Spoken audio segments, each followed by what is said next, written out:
Hello everyone, welcome to the KZGN News.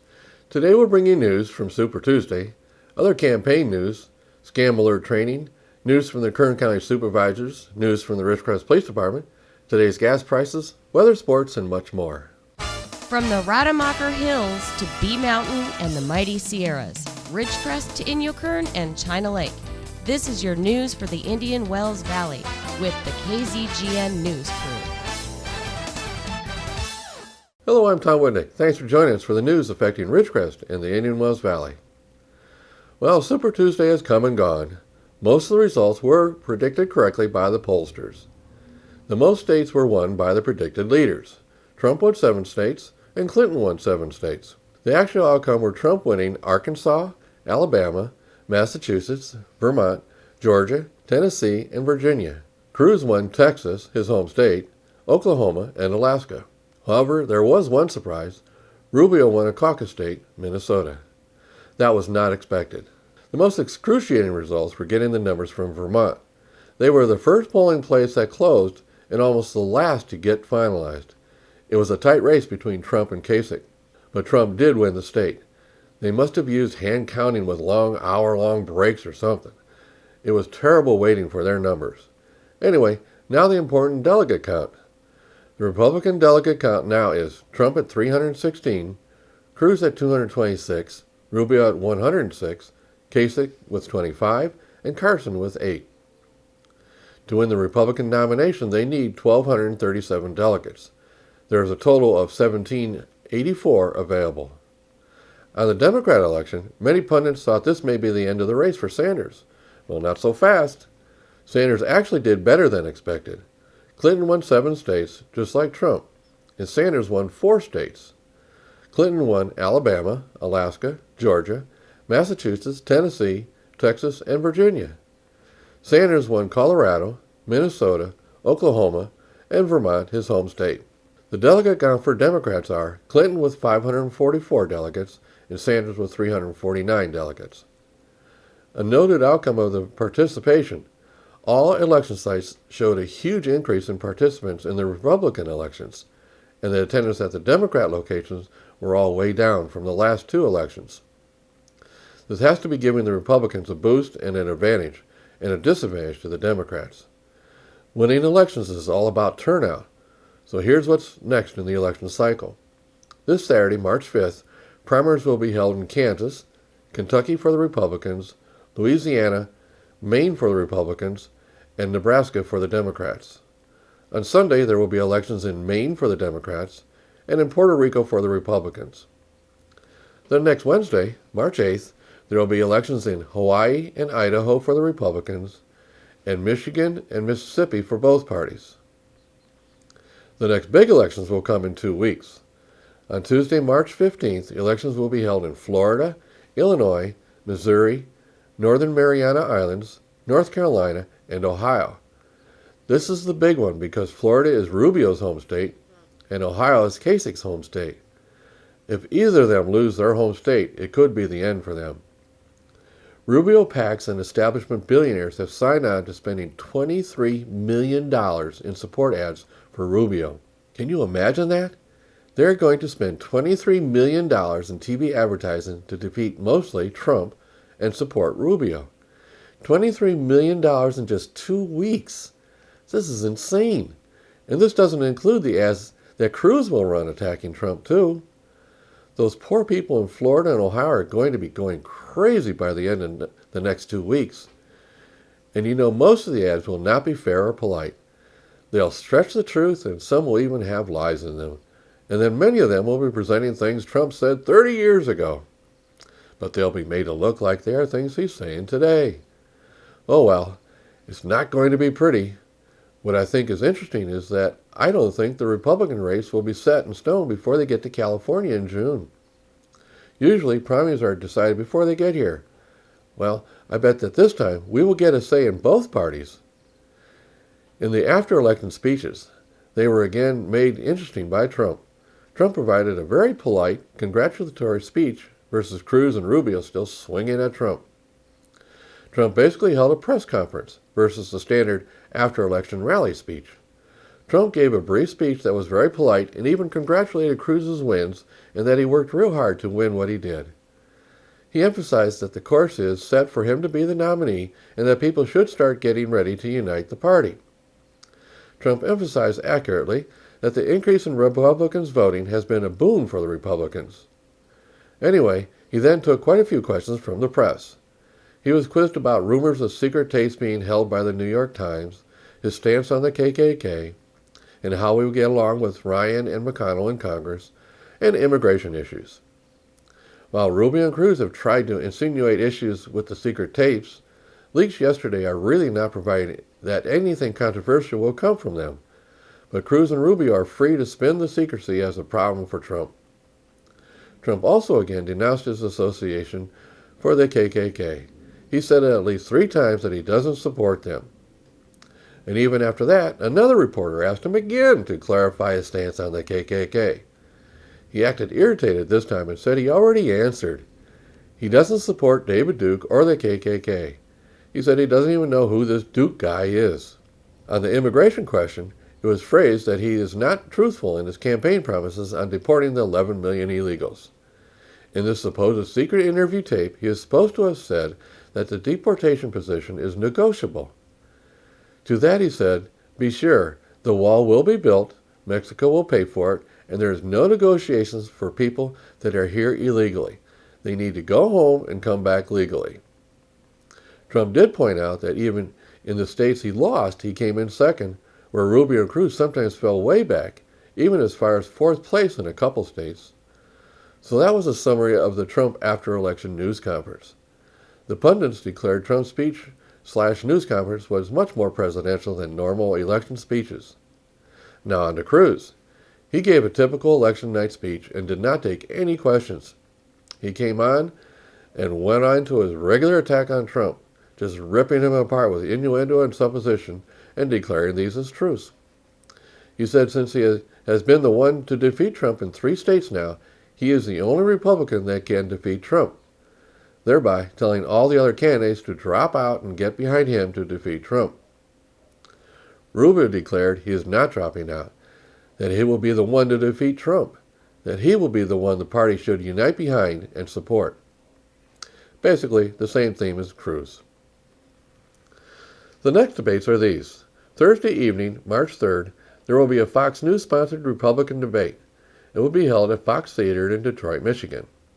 It will start at 6 p.m. our time. All 5 Republican candidates will attend. The moderators will be Bret Baier, Megyn Kelly, and Chris Wallace. This will be the first time since the first debate that Megyn Kelly and Trump will share the stage. It is fully expected that this will be an all-out assault on Trump by Cruz and Rubio. This will probably be ugly, filled with innuendo and supposition with no real facts. Except Cruz and Rubio will make them sound factual. Sunday evening, March 6th, there will be a Democrat debate in Flint, Michigan. This is the site of the recent water tragedy that happened there. The debate will be hosted by CNN. It will start at 5 p.m. our time and run 2 hours. I expect this debate to be much more polite than the Republican debate. Now stay with us for news from the Kern County Supervisors when we come back.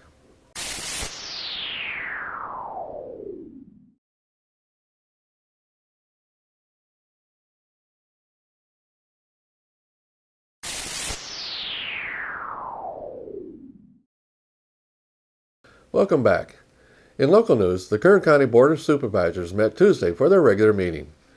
The main item for discussion was about library services. The issue is to place a ballot measure out for a tax to support library services. Ultimately, the item was again delayed to the next meeting.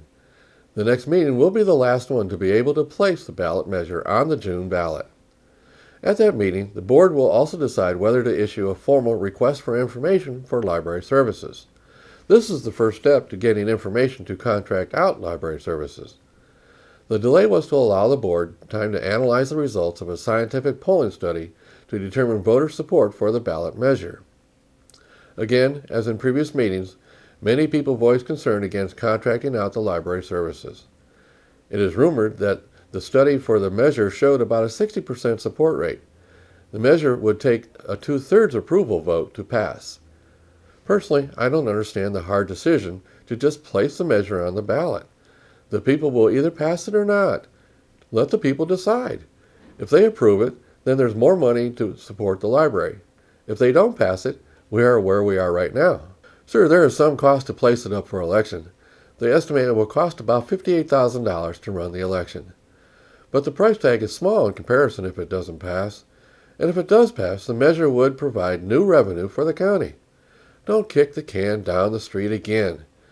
Just put it on the ballot, and in a programming note here at KZGN, Kern County has requested that KZGN-TV start broadcasting the supervisors' meetings here locally live during the meetings.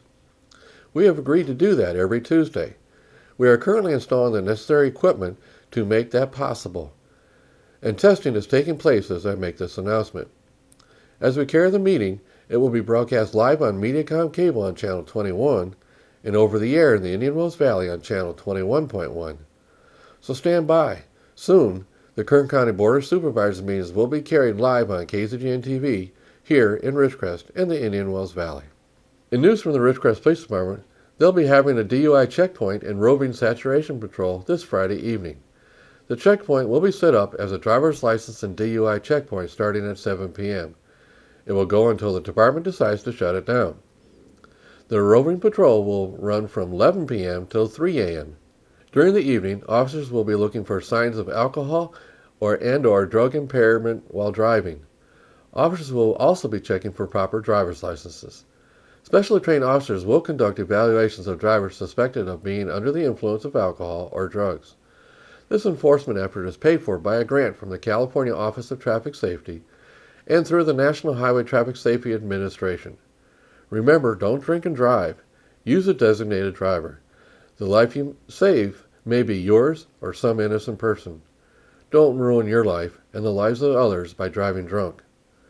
And the police department encourages the public, if you witness a driver that appears to be driving drunk, call 911 and report it. Try and provide vehicle information like make of vehicle and license number. Location and direction to travel is helpful. Drive safe. Don't drink or use drugs and drive. In news from the Kern County Adult Protective Services Department, Jeremy Oliver, Program Director, has announced scams training here in the Valley. There will be 2 Valley locations for the training. The first training in the Valley will be in Inyokern, Wednesday, March 9th at 10:30 a.m. It will be held at the Inyokern Senior Center, 1247 Broadway in Inyokern. The second training class will be held Tuesday, March 15th at 10:30 a.m. The training will be held at the Ridgecrest Senior Center, 125 South Warner in Ridgecrest. Please join Aging and Adult Services, Adult Protective Services Division, as they address the various scams targeting our seniors. This is their first event to provide education to the public on this topic. Additional workshops will be scheduled throughout Kern County in the coming months. Michelle Brown, an Adult Protective Services worker, will be educating the public on grandparent scams, IRS tax scams, contractor scams, and identity theft. The event is free and open to anyone who wants to learn more about scams to protect themselves and those they care about. For more information, please contact them at 661-868-1000. This is great training for our seniors. Again, this training will be March 9th in Inyokern and March 15th in Ridgecrest. Now in KZGN's continuous effort to provide news and information you've asked for, here are today's gas prices for Ridgecrest and some surrounding areas. Well, since my last report on Monday, local prices continue to go up. But note, Ridgecrest still has the lowest prices in all the areas we are monitoring. As of this morning, Ridgecrest is ranging from $2.17 to $2.79, Lancaster from $2.29 to $2.99, the LA Valley area $2.21 to $2.59, and the Bishop area $2.60 to $2.80. We have 3 stations coming in at $2.17 per gallon. Prices should continue to fluctuate for a week yet. We'll have to wait and see how prices settle down after all the stations have the new formulas pumping. Tune in Mondays, Wednesdays, and Fridays for updates. We at KZGN always suggest you shop locally to support our local economy. Remember, when you pay sales tax out of town, you're helping those cities pave their streets instead of here. Now stay with us for weather and sports when we come back.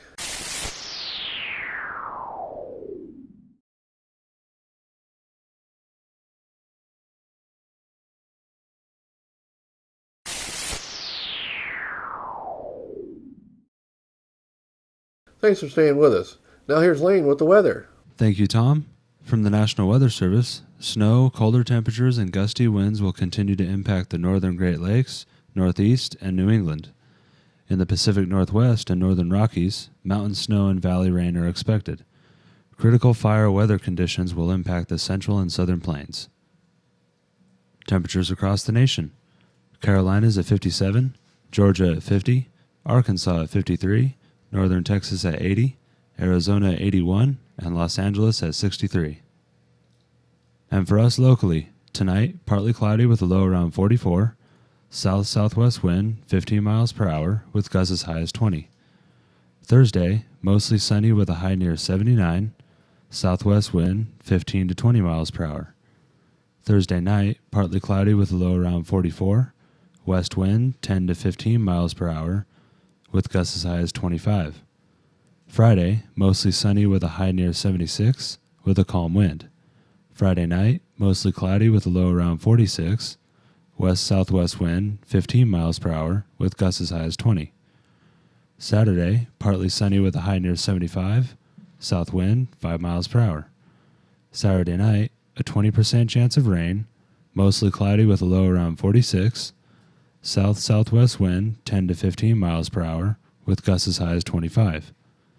And Sunday, a 50% chance of showers, mostly cloudy with a high near 63, southwest wind 5 to 10 miles per hour with gusts as high as 20. And that is your forecast for the IWV. Now back to Tom. Thanks, Lane. And now here's Tom Heck with sports. Welcome to our sports report tonight. Let's talk about the Lakers. They beat the Nets 107-101 last night. DeAndre Russell had 37 points. He had 8 3-pointers.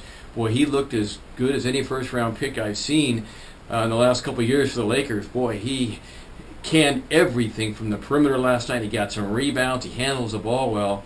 He's going to be a lot better than I thought he would. I didn't think he was big enough to be a great NBA guard, but he certainly is. All right, let's talk about Golden State.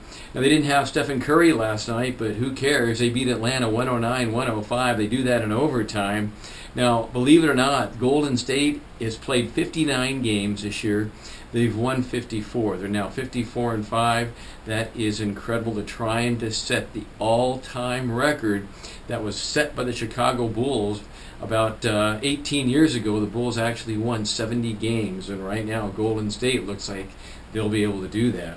All right, also from the NBA last night, Dallas, Miami, Portland, and Charlotte get victories. Let's talk about Saracoso baseball. Big win last night. They beat San Bernardino Valley in San Bernardino 12-1. The record now 1-1 in league play. Overall, they're now 9 wins and 4 losses. The team plays tomorrow in Palm Desert against the College of the Desert. They'll be off this weekend, then play at Rio Hondo next Tuesday before coming home next Thursday. They'll play at home against Victor Valley College at 2 p.m. That game will be on radio, 12:40 a.m. KLOA. Fifth grade basketball league had their meeting on Monday night. They'll be starting league play on the 23rd. It's a Wednesday night up at Saracoso. The league will run from the 23rd of March all the way to the last weekend of April, which is the KOC tournament, postseason tournament at Saracoso. That's April 29 and 30 of this year. Fifth grade basketball league, a lot of fun. Hope you'll come out and watch some of the games on Wednesday. We'll also play a few Mondays. You can check the local newspaper for the listings for that. That's your sports for this Wednesday. I'm Tom Heck for KZGN. So that's the news for today. All of us at KZGN-TV know you have a choice in what you watch for your news. We all thank you for choosing KZGN-TV, Ridgecrest's only locally owned community TV station. Now stay tuned for Ridgecrest Talk coming up next. And as a special congratulations, I have become a great-grandfather today. My great-grandson was born to Justin and Devin up in Mammoth Lakes, California. Now the baby boy is named Draven. Thanks to me for being a great-grandpa.